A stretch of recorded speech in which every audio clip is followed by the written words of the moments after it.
Bonjour à tous et bienvenue pour cette nouvelle vidéo sur la chaîne Xavki. Alors avant de commencer, je tenais à vous remercier parce que vous êtes déjà pratiquement une vingtaine à être abonnés à la chaîne, ce qui est plutôt cool. En moins d'une semaine, je ne pensais pas atteindre ce résultat. Donc ceux qui ne l'ont pas encore fait, je vous invite à vous abonner à la chaîne pour ne pas manquer les prochaines vidéos.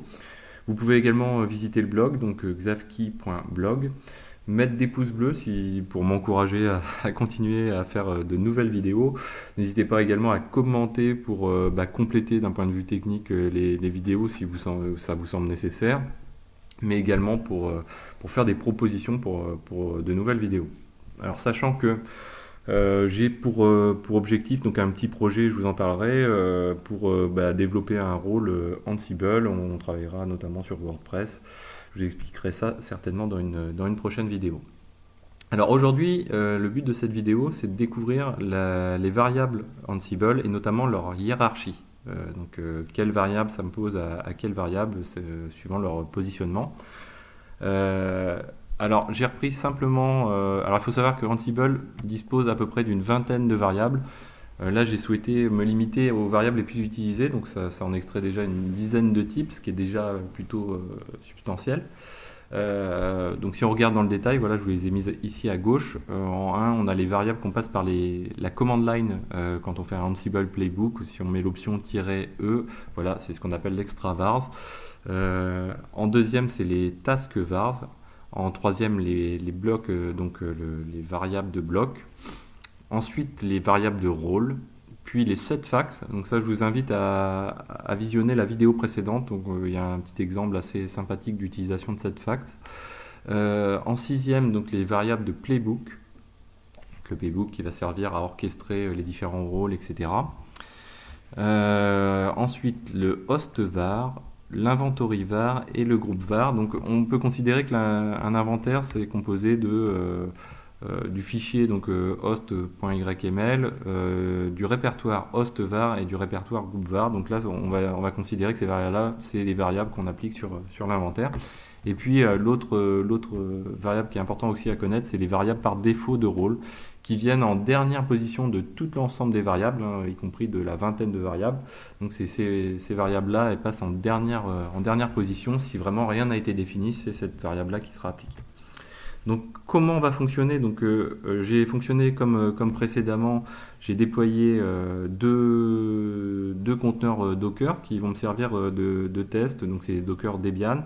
Je vous invite pour simplifier les choses à vous rendre sur la première vidéo pour ceux qui veulent en savoir plus. Mais j'utilise un script particulier pour déployer on va dire des pseudo machines virtuelles à travers des conteneurs Docker, notamment pour avoir à disposition toute la mécanique de systemd au sein des conteneurs pour pouvoir faire du développement Ansible. Mais ça, il faut vous reporter sur la première vidéo. Donc là, je dispose de deux conteneurs. Donc ici, VMpark 5, VMpark 4. Je dispose également donc d'un répertoire qui est le suivant. Donc il contient dedans, on a dit les éléments d'inventaire, donc c'est-à-dire host.yml, ensuite deux répertoires vides. J'ai le répertoire host_vars donc qui est vide, et j'ai le groupe _vars qui est vide également. Donc on va s'en servir tout à l'heure, on va le voir. Et puis j'ai également un playbook.yml. Alors ce playbook, pour faire nos tests, pour voir le fonctionnement des variables, j'ai fait un playbook le plus simple possible. Donc il dispose d'un nom, bien sûr. On l'applique à tous les hosts. On verra tout à l'heure pour lui passer des variables. Et puis il dispose d'une seule tâche unique que j'ai appelée getVariable. Et elle lance le module debug de Ansible, ce qui permet d'éviter de lancer des choses, de modifier les machines en local. Et tout simplement, moi j'ai demandé à debug de m'afficher le contenu de var1. Donc jusque là, assez simple. Alors on va remonter petit à petit cette chaîne hiérarchique.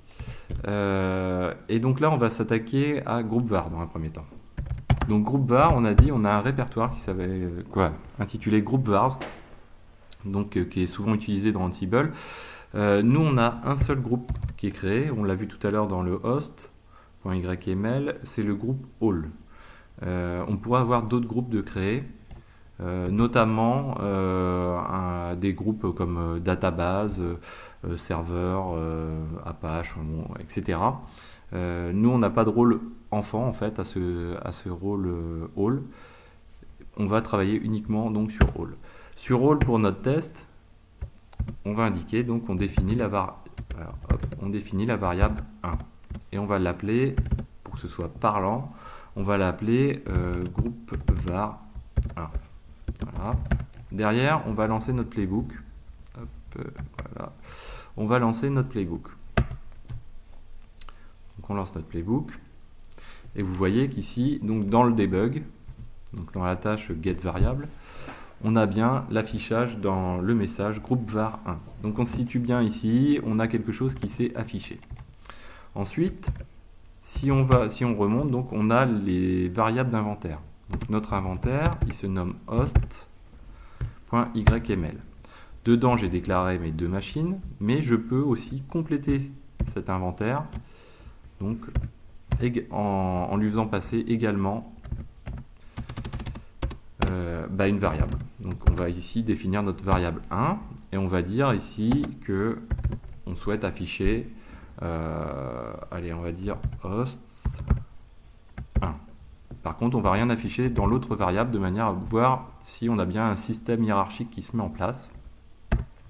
Donc on relance notre playbook et là, qu'est-ce qui s'affiche? On a bien donc le groupe var qui, comme précédemment, s'affichait sur la machine 4, en fait, .0.4, donc pour laquelle on n'a pas spécifié de variable dans l'inventaire host.yml. Et par contre, ici, pour la machine 03, pour laquelle on a spécifié une variable dans host.yml, on a bien quelque chose qui s'affiche. Donc là, jusque-là, on est arrivé à ce stade-ci.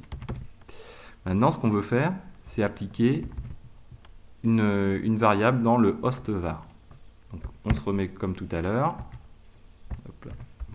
Voilà, toc, on se remet comme tout à l'heure. Ici, et on va aller dans... De toute façon, c'est très simple. Voilà, toc. Host vars, et là, en l'occurrence, il faut que... Donc on travaille à l'échelle plus fine. Tout à l'heure, on travaille sur les groupes. Là, on travaille sur les machines. Donc là, on va travailler sur le nom de la machine qui est reportée dans l'inventory. Donc nous, c'est carrément l'IP en brut. Donc on va définir un fichier qui se nomme 172.17.0.3. Dans ce fichier, on va également définir donc var 1. Et puis on va l'intituler var 1. Et on va l'intituler host vars, voilà, 1. Et on va relancer notre playbook. Donc même démarche que tout à l'heure, on relance notre playbook pour voir si on va bien écraser ce qu'on a passé tout à l'heure.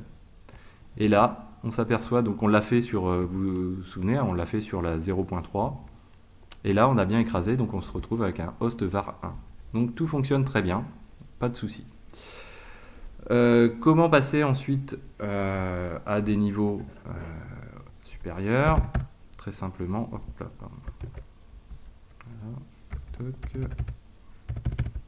voilà. Comment passer à un niveau supérieur? On va continuer sur notre cheminement. Et donc là, on a le playbook.yml. Donc là, on peut lui passer également une variable. Donc là, on va lui passer var 1 et puis on va lui passer une valeur. Donc là, on va lui dire playbook. Donc playbook 1. Logiquement, on devrait tout écraser complètement. Donc là, il se lance et on voit bien qu'on a quelque chose qui vient écraser l'ensemble des éléments.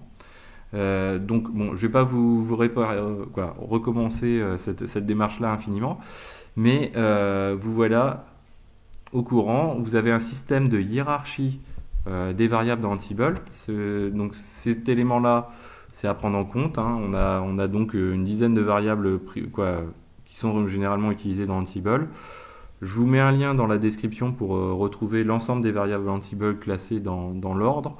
Donc, comme je vous le disais, n'hésitez pas à compléter en commentaire, mettre un petit pouce bleu si ça vous semble intéressant. Et je vous dis à très bientôt pour la prochaine vidéo.